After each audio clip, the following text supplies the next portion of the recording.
جی تو دوستو، Asia cup کے لیے اور ٹرائی نیشن سیریز کے لیے پاکستان کا 17 رکنی اسکواڈ اناؤنس ہو چکا ہے، جس کے نام سے اسکواڈ شروع ہوتا تھا اس بار وہ اسکواڈ کا حصہ نہیں ہے۔ جی ہاں، میں بابر اعظم کی بات کر رہا ہوں۔ اس سے پہلے جب بھی اسکواڈ اناؤنس ہوتا تھا، سب سے پہلا جو نام ہوتا تھا وہ کنگ بابر اعظم کا ہوتا تھا، لیکن یہ وہ وقت آ چکا ہے جو کہ بابر اعظم نے دیکھنا تھا، یعنی کہ بابر اعظم پہ اتنا زیادہ ڈاؤن فال آ چکا ہے جو کہ اس سے اب زیادہ ڈاؤن فال بابر اعظم کبھی نہیں دیکھ سکیں گے۔ سب سے پہلے اسکواڈ آپ کو بتا دیتے ہیں کہاں پہ کمی ہے، کہاں پہ اچھا بہتر فیصلہ ہو سکتا تھا، آپ کے ساتھ ڈیٹیل سے بات کریں گے، لیکن چھوٹی سی ریکویسٹ ہے، چینل کو سبسکرائب کریں، ویڈیو کو لائک کریں۔ آ جاتے ہیں سب سے پہلے اپنا اسکواڈ میں آپ کو بتا دیتا ہوں پاکستان کا ٹرائی نیشن سیریز کے لیے اور ایشیا کپ کے لیے۔ ایک اچھا فیصلہ ہے، ایک بڑھیا فیصلہ ہے کہ 17 رکنی اسکواڈ اناؤنس کیا گیا ہے اور کلیئر کٹ کر دیا گیا ہے کہ بھائی جان آپ نے ہی ایشیا کپ کھیلنا ہے،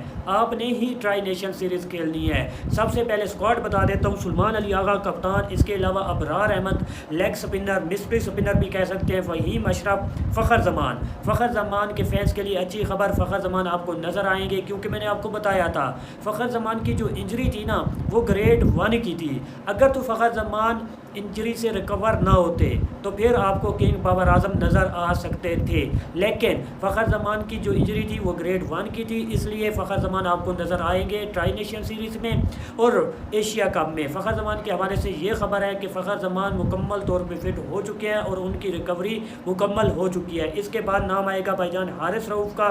حسن علی، حسن نواز،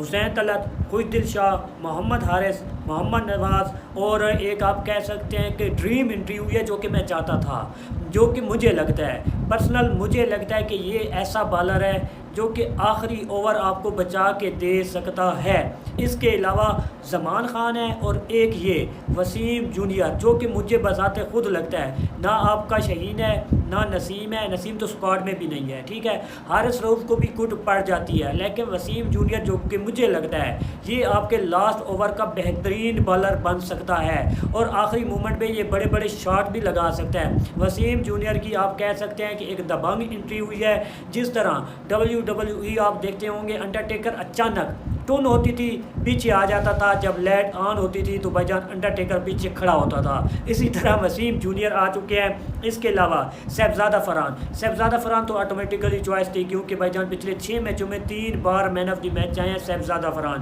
اس کے علاوہ سیم ایوب، سلمان مرزا نے لاسٹ بنگلہ دیش کے اگینسٹ بڑھیا پرفارم کیا تھا، لیکن ویسٹ انڈیز کے خلاف انہیں سلیکٹ نہیں کیا گیا، جو کہ حیرانگی ہوئی مجھے بہت زیادہ حیرانگی ہوئی۔ اس کے بعد شہین شاہ آفریدی اور سفیان حکیم۔ اس طرح اگر بات کی جائے تو پاکستان کے پاس پراپر 5 فاسٹ بالر بنتے ہیں۔ فہیم اشرف علیحدہ آ جائے گا آپ کے پاس، حارث رؤف، شہین شاہ آفریدی، سلمان مرزا، آپ کا کیا نام ہے وسیم جونیئر اور حسن علی، یہ آپ کے پاس 5 پراپر جینیون فاسٹ بالر ہیں اور ایک فہیم اشرف آپ کو درمیان میں مل سکتے ہیں، آپشن مل سکتے ہیں۔ اگر بات کی جائے تو ریگولر 2 سپنر ہیں جس میں ابرار احمد اور سفیان حکیم۔ اگر بات کی جائے تو پاکستان ٹیم کا بیلنس بہترین بنے گا۔ اب تھوڑا سا آ جاتے ہیں بابر اعظم کے حوالے سے۔ بابر اعظم کے حوالے سے کوچ مائک ہیسن سے سوال کیے گئے، لیکن پریس کانفرنس جو تھی نا اس میں بابر ہوا ہے، رضوان بابر زیادہ بابر ہی ہوتا رہا ہے، ٹھیک ہے۔ تو مائک ہیسن نے کلیئر ایک میسج دے دیا ہے، یعنی کہ آپ سمجھیں کہ بابر اعظم کے لیے اب کلیئر یہ میسج ہے کہ بھائی جان آپ اپنی شاٹوں پہ کام کریں، اپنے سٹرائک ریٹ بہتر کریں تو آپ آ سکتے ہیں۔ انہوں نے یہ بھی کہا ہے صاحبزادہ فرحان لاسٹ 6 میچوں میں 3 بار مین آف دی میچ ہے، تو صاحبزادہ فرحان تو آٹومیٹکلی چوائس بنتا ہے۔ سیم ایوب کی ریسنٹلی اگر پرفارمنس دیکھی جائے تو وہ بھی ٹھیک ہے۔ فخر زمان وائٹ بال کا آپ کا بہترین کھلاڑی ہے، یعنی کہ انہوں نے آپشن دیا ہے کہ اگر بابر اعظم بہترین پرفارم کرتا ہے، اگر وہ شاٹوں پہ کام کرتا ہے، اگر سٹرائک ریٹ بہتر کرتا ہے تو بابر تو آ جائے گا، یہ کسی کی جاگیر نہیں ہے کہ بھائی جان یہی ہیں۔ آج سے کچھ عرصہ پہلے جب بھی اسکواڈ اناؤنس ہوتا تھا تو بھائی جان پہلا نام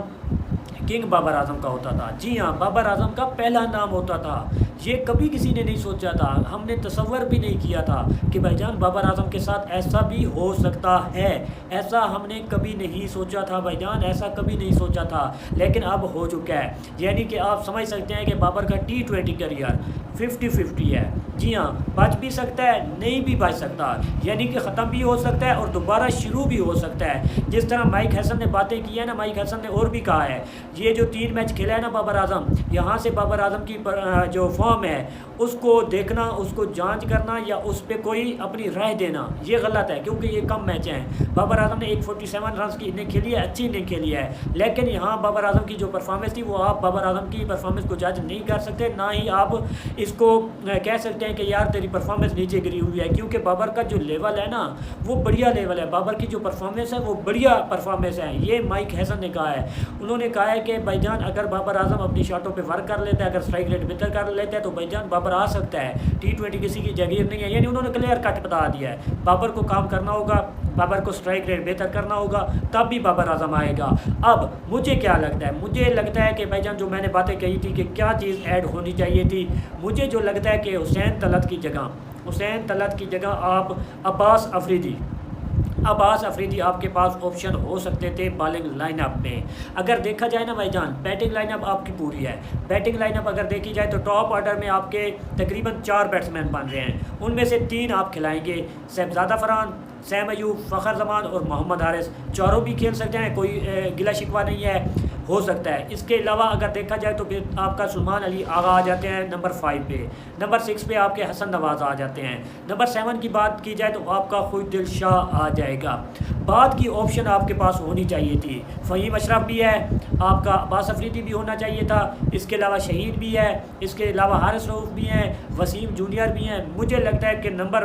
8 پہ آپ کا عباس افریدی ہو سکتا تھا، نمبر 9 پہ شہید، نمبر 10 پہ حارث رؤف یا وسیم جونیئر، ٹھیک ہے۔ اس کے علاوہ نمبر 11 پہ آپ جا سکتے ہیں سفیان مقیم کے ساتھ، اگر شارجہ کی کنڈیشن ہوگی تو وہاں پہ آپ 2 سپنر پراپر ڈال سکتے ہیں، 2 فاسٹ بالر ڈال سکتے ہیں، اور پارٹ ٹائمر آپ کے پاس سلمان علی آغا اور سیم ایوب آپ کو بہترین مڈل میں کر کے دے سکتے ہیں۔ اگر شارجہ میں، اگر آپ کا دبئی میں جو بھی میچ ہوں گے ادھر آپ 1 پراپر سپنر کے ساتھ جا سکتے ہیں اور 2 پارٹ ٹائمر اور 3 آپ فاسٹ جینون بالر کے ساتھ جا سکتے ہیں۔ اگر بات کی جائے تو پاکستان کا یہ جو رکنی اسکواڈ ہے نا، 17 رکنی اسکواڈ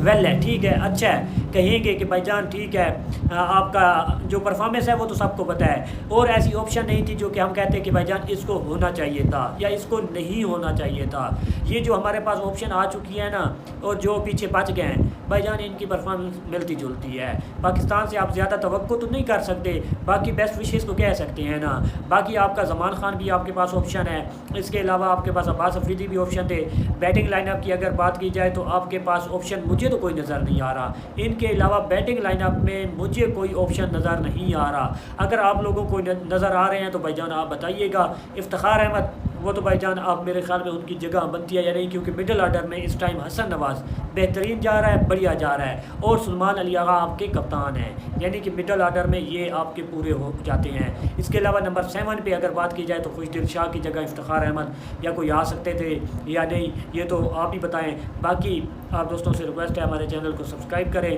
ویڈیو کو لائک کریں، شکریہ، اللہ حافظ۔